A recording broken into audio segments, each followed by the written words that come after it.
Oh, hello again. It's been quite a long time since I've done a video. I didn't realise how long it had been. So I haven't had a lot to do a video on, to be perfectly honest. But I have now. I've still got my Z50. I do love that camera. I'm very pleased with that one. So that's definitely not going anywhere. I haven't added any more cameras. I haven't sold it. I sold my D4.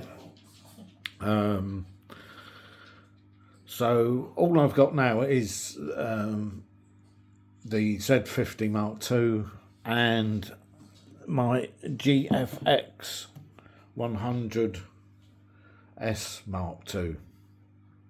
Now, recently, I was really dithering. I thought, do I really need this 100 megapixel camera? Is this overkill for me, really? And the truth of the matter is, it probably is, you know. I'm not a professional, as you know. It's a hobby. And I put it up for sale. Somebody was going to buy it, and I was actually going to make a £1,000 profit on it. So I thought, well, I'm going to sell it at that price.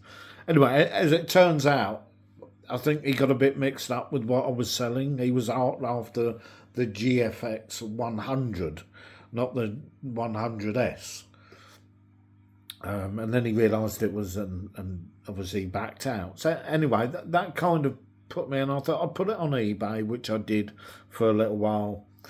It didn't sell. I didn't really get any offers. The only offer I got was a little bit ridiculous, I thought. And I just got another completely ridiculous offer, as you do on eBay. But, you know, when I keep looking at the images this comes out with, and I took some images the other day.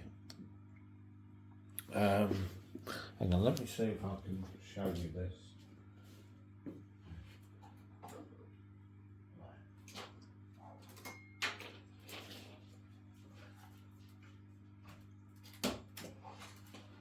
I took some images of some mushrooms.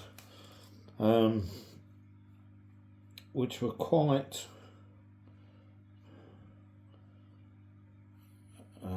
unusual. Hang on, let me find me.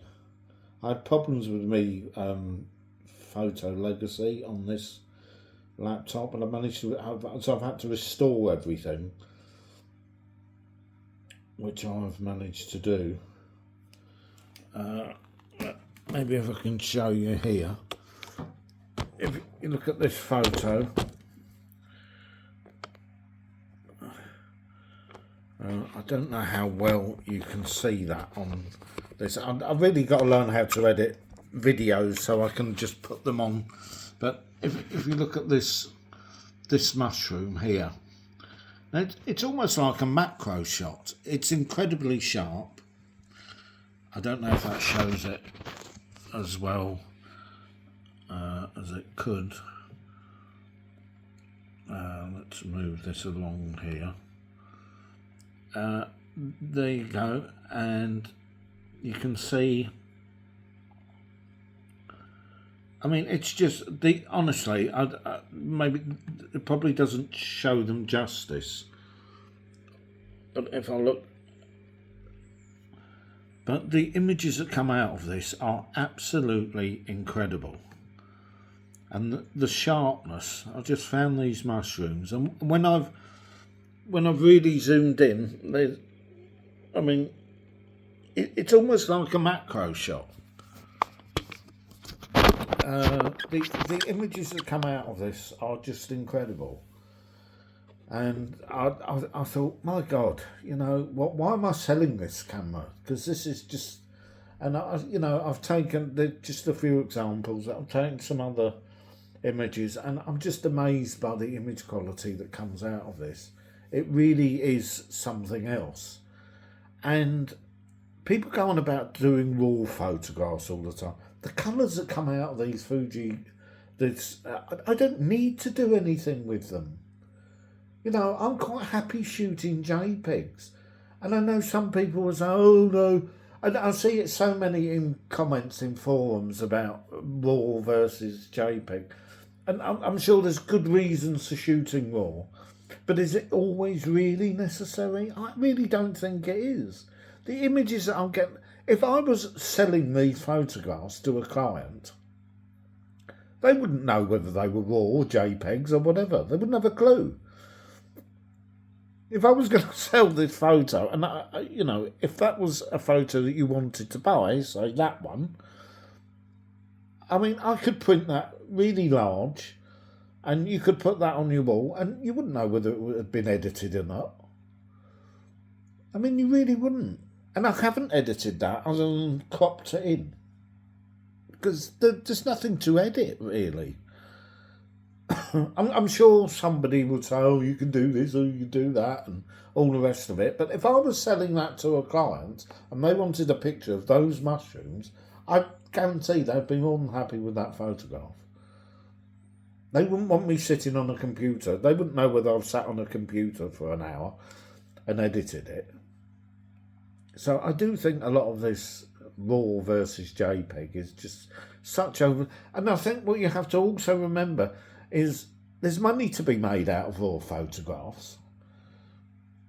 Like Lightroom and all these other software and presets that people sell on eBay, on YouTube. You know, this is all part of the RAW, isn't it? So there's a lot of money to be, not so much money to be made out of JPEG. So I'd bear that in mind. But that's going off topic a bit. That's going on a little bit of a rant. What I did add was this 100 to 200. My God, the image quality coming out. I've only taken a colour. It only arrived yesterday. But the image quality coming out of this thing is really quite incredible. And it's the equivalent of about 80 to 160. So it's a bit like a 70 to 200.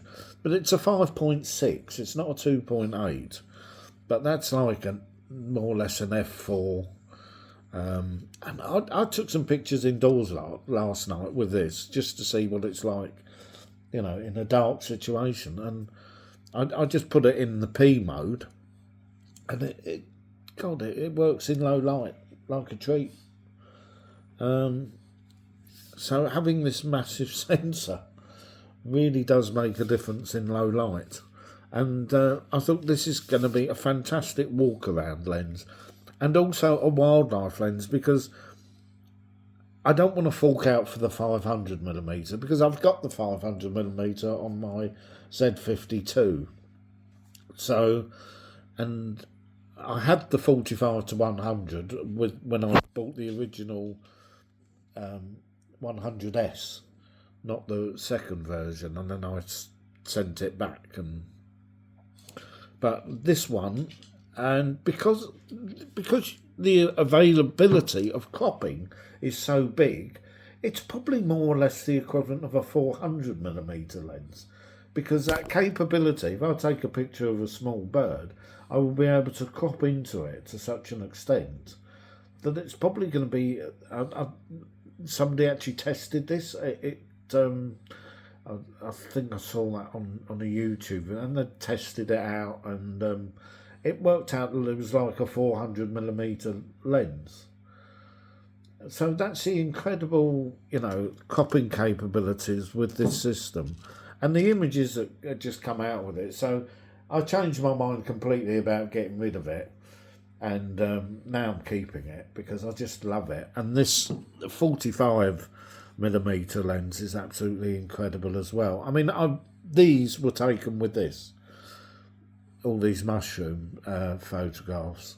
I mean, they were just so sharp, and it's an incredible lens. It really is. I don't know, there's just something about the way the images just come out, straight out the camera, you know, without having to edit or do anything with them. So it's an absolutely wonderful system, absolutely wonderful. So I'm very pleased. So there you go.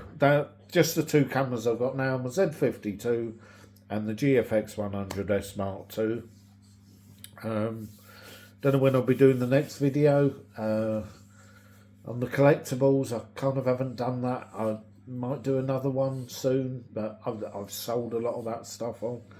I've had a change of heart when it comes to that. So if you're looking for those videos, I'll try and do one soon.